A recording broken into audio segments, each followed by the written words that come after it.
They say you should never meet your heroes. But I say, you should never meet your employees. My name is Chen. And 5 years ago, I built a tech company from absolutely nothing. Started in my garage with just a laptop and a dream. Today, Quantum Tech Solutions is worth $50 million. But here's the thing nobody knows. Every single night, I walk these halls wearing a janitor's uniform. My name tag says Mark. And every person in this building? They think I'm just the guy who empties their trash. This is the story of how I lost everything by trying to protect it. And how I found the one thing that actually mattered only to destroy it with a lie. Let me take you back 6 months. Back to when this whole thing started. I was sitting in my lawyer's office. Rachel Wong. She's been with me since the beginning. Good person. Honest. One of the few I thought I could trust. I slid a folder across her desk. Marcus, she said, looking at me like I'd lost my mind. You want to work as a janitor in your own company? I leaned back in my chair. Rachel, do you remember David? My chief financial officer? She nodded slowly. He stole $2 million from me. $2 million. And he was my friend. We played basketball together on weekends. I was at his daughter's wedding. I could feel my jaw tightening just thinking about it. Then there was Jennifer. VP of Sales. Selling our client data to competitors. These were people I trusted. People I thought cared about what we were building. Rachel pushed the folder back toward me. So your solution is corporate espionage? Against your own people? My solution, I said quietly, is to know the truth. I've hired actors to play me. To be the CEO, the board members. Nobody will know. 6 months, Rachel. That's all I need. 6 months to see who these people really are when they think nobody's watching. She studied me for a long moment. You're going to lose yourself in this, Marcus. I looked out her window at the city below. All those lights. All those people living their honest lives. Maybe, I said. But I already lost myself once. This is how I find my way back. So I became Mark the janitor. Blue uniform. Name tag. Cleaning cart. The whole thing. And you know what I discovered? My company was nothing like I thought it was. One night, I was emptying trash cans on the management floor. 2 managers sitting in an office, feet up on their desks, laughing. Did you see Jenkins crying today? One of them said. Going on about his kids' college tuition. The other one laughed. Should have been born rich, right? Fire him next quarter. Replace him with someone cheaper. I stood there, frozen. Holding a trash bag. These were the people making decisions about human lives. But then I found something else. Down on the engineering floor, there was this team. 5 people, working at 11 at night. Energy drinks everywhere. Exhausted but alive, you know? Passionate. A young guy, couldn't have been more than 25, said to his team, if we crack this algorithm, we could save the company millions in server costs. An older engineer shook her head. Management won't even look at it. They're too busy chasing that crypto project that's bleeding money. Then why do we even care anymore? The young guy asked. The older engineer smiled sadly. Because somebody has to give a care about the work. I stood there in my janitor uniform, pretending to mop. And I realized something terrible. I had no idea who my own people were. I'd been so high up in my tower, so disconnected, that I'd forgotten what it was like down here. Where the real work happened. And then? I met her. Her name was Sofia Rodriguez. 28 years old. Senior software engineer. And she was brilliant. I found her one night, sitting alone in the engineering lab. Everyone else had gone home hours ago. She was still there, typing away, code reflecting in her glasses. I pushed my cleaning cart in, started emptying her trash. She barely noticed me. Late night? I said, trying to sound casual. Aren't they all? She replied, not looking up. Then she hit a key. An error message popped up. And she just dropped her head to her desk. Come on, Sofia, she whispered to herself. Your daughter needs you to figure this out. Daughter. That hit me somewhere deep. I glanced at her screen. Couldn't help myself. Line 47, I said quietly. You've got a memory leak. Her head snapped up so fast. She stared at me like she'd just seen a ghost speak. You code? She asked. I caught myself. Had to stay in character. Used to. Long time ago. Before this. I gestured at my uniform, tried to smile like it didn't hurt. She looked at her screen. Fixed the line. Ran the program. Success. She jumped up and hugged me. Just hugged me. This spontaneous burst of joy. Then she pulled back, embarrassed. Sorry, she laughed. I've just been stuck on that for 6 hours. And I smiled. Really smiled. For the first time in months. Don't apologize for joy, I told her. World needs more of it. She really looked at me then. Actually saw me. Mark, right? She said, reading my name tag. I'm Sofia. Nice to meet you, Sofia. You just saved my project. Let me buy you some coffee? Fair warning, it's terrible break room coffee, but it's hot. And just like that, my whole life changed. We started talking every night. I'd time my cleaning schedule to when she worked late. And she worked late a lot. We'd sit in that break room with our awful coffee. And we'd just talk. About everything. One night she said, you know what's crazy, Mark? I've worked here 3 years. You're the first person who's actually asked how my night is going. That is crazy, I said. Everyone's so focused on climbing the ladder. Positioning themselves.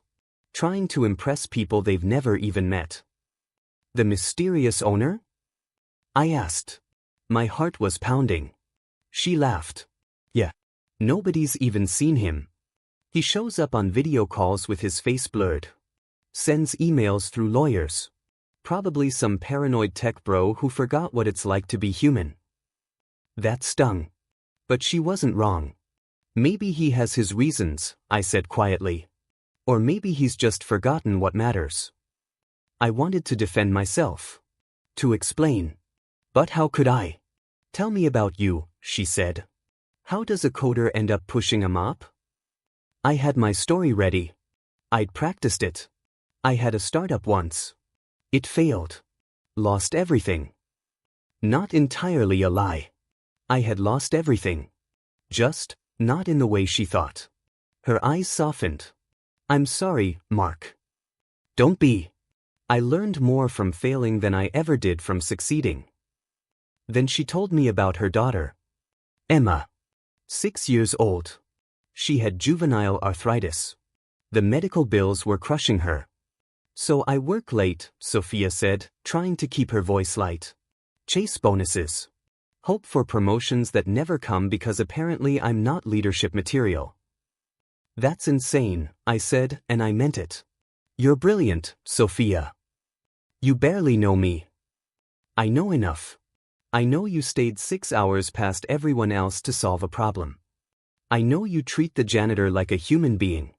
That's more leadership than most executives have. She stared at me. Something was happening between us. Something real. You're not like other people, Mark, she whispered. Neither are you. The next few weeks were the best of my life. And the worst. Because I was falling in love with her. Deeply, completely in love. But I was living a lie. She showed me pictures of Emma. This beautiful little girl with leg braces, smiling so big in her dance recital costume. She's braver than I'll ever be, Sofia said, her voice full of love. She gets that from you, I told her. Sofia talked about her dreams. About how she'd run the company if she could. I'd kill that crypto project, she said one night. Total money pit. Instead, focus on our AI product but make it accessible to small businesses. Not just Fortune 500 companies. I pulled out my phone, pretended to check messages. But I was recording her ideas. Small businesses are the ones who actually need our help, she continued. They're fighting against giants. Our product could level the playing field. She had vision. Real vision. Better than anything my overpaid executives were coming up with. You've really thought about this, I said. I think about it every day. Someday, maybe I'll start my own company. Do it right. Then she laughed sadly. If I ever have the money, or the time, or the courage. I wanted to tell her right then. I wanted to say, let's do it. Together. I'll fund it. We'll build it. But I couldn't. Because she didn't know who I really was. One night, walking together down the empty hallway, she stopped and asked me something that broke my heart. Mark, why are you still here? You're clearly brilliant. You could do anything. I struggled for words. Maybe I'm hiding. From what? From the person I used to be. The person I'm afraid I became. She looked at me in the city lights coming through the windows. So beautiful. So real. For what it's worth, she said softly, I like the person you are now. I almost told her everything right then. Almost. Sofia, But my phone rang. Rachel. My lawyer. I silenced it. You should take that, Sofia said. It's not important. You are. She caught her breath. The moment stretched between us. I should go, she whispered. Sofia, wait. She turned back. My ex-husband had no ambition, Mark. No drive. He was content being ordinary, and it suffocated me. I swore I'd never fall for someone without dreams again. My heart sank. You think I think you're scared. And I think there's more to you than you show. But Mark, you can't mop floors forever. Then she left. And I stood there, alone in that hallway, knowing I was losing her because of my own lies. A week later, everything fell apart. I was in a video call with my fake CEO and board members. Playing my role as the mysterious owner, face blurred, voice distorted. Sir, James the actor CEO said, profits are down. The board suggests layoffs. Engineering department. 15% reduction. My hands clenched. Sofia Rodriguez's team? She'd be protected, but 3 of her people would go. Give me alternatives, I said through the voice distortion. One executive suggested canceling the executive retreat to Cabo. $300,000 saved. James laughed. Be serious. He is being serious, I snapped. Cancel the retreat. No layoffs. Meeting adjourned. I ripped off my equipment. Looked at myself in the dark window. Barely recognized the person looking back. Then I got a text from security, Ms. Rodriguez working late again. I changed into my janitor uniform. When I found Sofia, she wasn't working. She was crying. Head in her hands.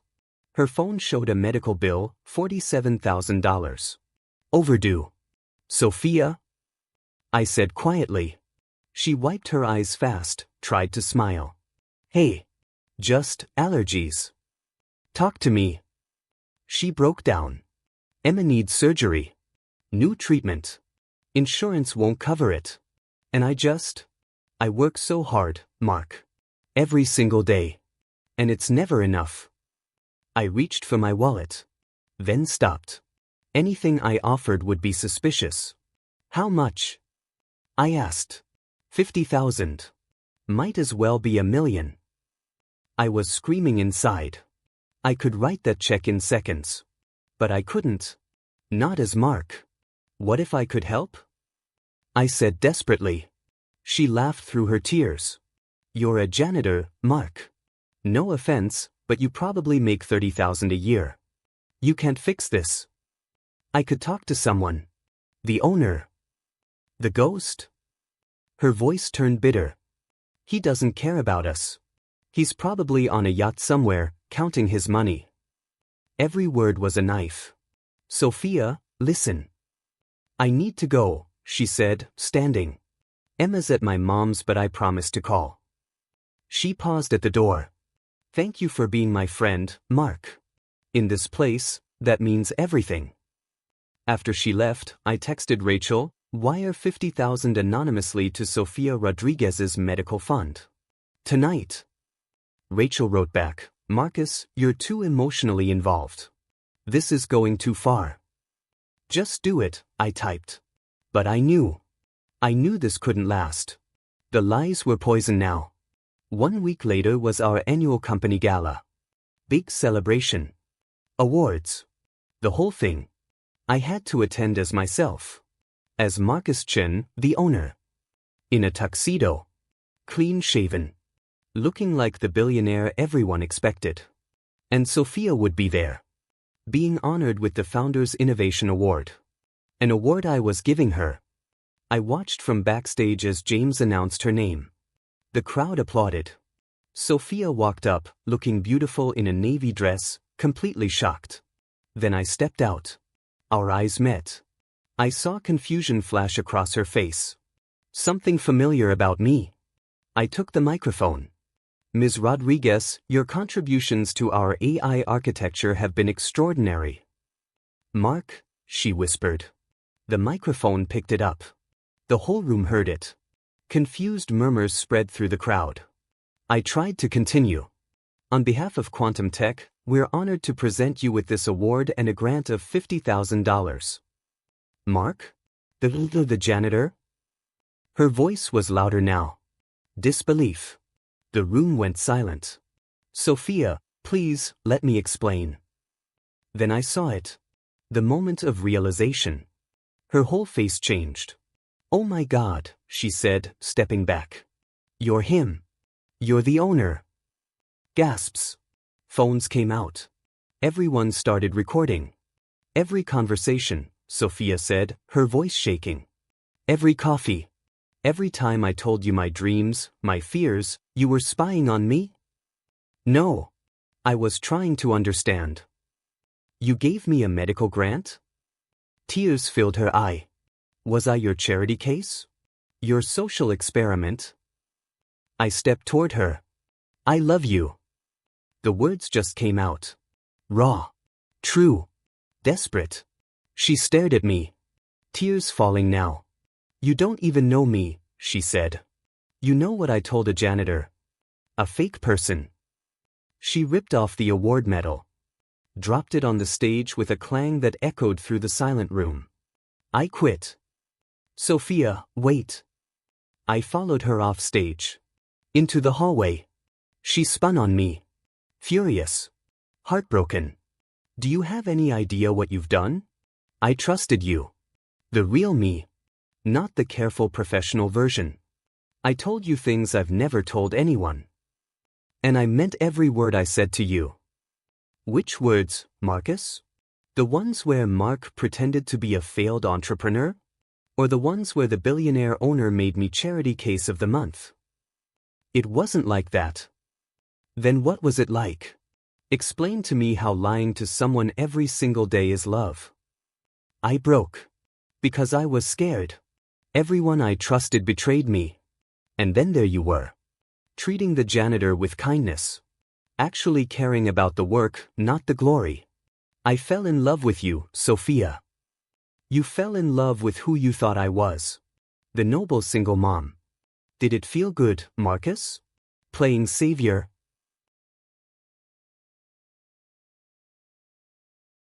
Pretended to be someone else. She started walking away. Your ideas, I called out. The small business pivot. Killing the crypto project. The worker advisory board. I'm implementing all of it. She stopped. Turned. Her eyes were cold now. My ideas aren't yours to implement. They were shared in confidence. To a friend. Or someone I thought was my friend. I am your friend. No, she said quietly. You're the person who taught me I can't trust anyone. Not even the janitor. Then she was gone. And I stood there, alone, as people whispered and took photos of my shame. 3 months passed. The news tore me apart.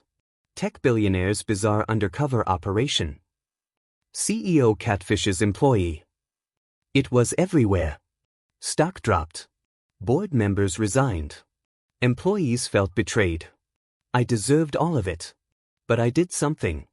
I implemented every single idea Sofia had shared with me. Created a worker advisory board with real power. Cancelled the crypto project. Pivoted to small businesses. Profits went up 18%. But none of it mattered without her. I found out she was working at a coffee shop. I put on jeans and a sweater. Not the CEO. Not the janitor. Just me. When I walked in, she was behind the counter. She looked lighter. Freer. Our eyes met. "What can I get you?" she said. Professional. Guarded. "Just 5 minutes. Please." She nodded to her boss, stepped outside with me. I pulled out a folder. I created a position. VP of Innovation. Full equity stake. Final say on product direction. Guaranteed salary regardless of company performance. It's yours if you want it. She laughed bitterly. "You think you can buy me?" "No. I think I owe you. Those ideas were yours. The vision was yours. This isn't about us, Sofia. It's about you getting what you deserve." "Why now?" I took a breath. Time for truth. Because you were right. I forgot how to be human. I was so scared of being betrayed that I became the betrayer. And I hurt the only person who actually saw me. Her walls cracked a little. "Mark the janitor?" I continued. "He was more real than I've been in 5 years. Because with you, I didn't have to be the CEO or the founder. I could just be." "You lied to me every single day," she said. "I did. And I'll regret it for the rest of my life." Silence. She took the folder. "I'll have my lawyer look at it." "Does that mean?" "It means maybe you can buy back my professional respect. But trust? That takes time. A lot of time." She started back inside. "Sofia?" She turned. "The medical grant. It wasn't charity. Emma deserves to dance without pain. That's not about you or me. That's about a kid getting a chance." Her eyes glistened. "She starts ballet next month," Sofia said softly. "Real ballet. No braces. She'll be amazing." "She already is." A moment passed between us. Not forgiveness. But possibility. "Maybe," Sofia said carefully, "coffee sometime? Terrible break room coffee?" Hope flooded through me. I'd like that. "But Marcus? No more lies. Not ever. No more lies. I promise." She smiled slightly. Went back inside. I watched through the window as she returned to work. No longer my employee. No longer my lie. I pulled out my phone. "Rachel? Accept her lawyer's call. Whatever changes she wants to the contract, agree to them." "All of them?" Rachel asked. "All of them. I'm done deciding what people deserve. It's time I listened." I looked back at the coffee shop one more time. They say the best way to predict the future is to create it. I spent 5 years creating a company. Maybe it's time I created something real. 6 months later, Sofia joined Quantum Tech as VP of Innovation. Her ideas transformed the company. She was brilliant. Everyone could see it now. I stepped down as CEO. Started mentoring young entrepreneurs. Using my money to actually help people. Sofia and I? We're friends. Real friends this time. Maybe someday more. Maybe not. But Emma? She dances now. Free. Happy. No braces. And sometimes, late at night, Sofia and I still have coffee. Terrible break room coffee. But there are no more lies between us. And you know what? That's enough. Some people get second chances. The question isn't whether you deserve them. It's what you do with them.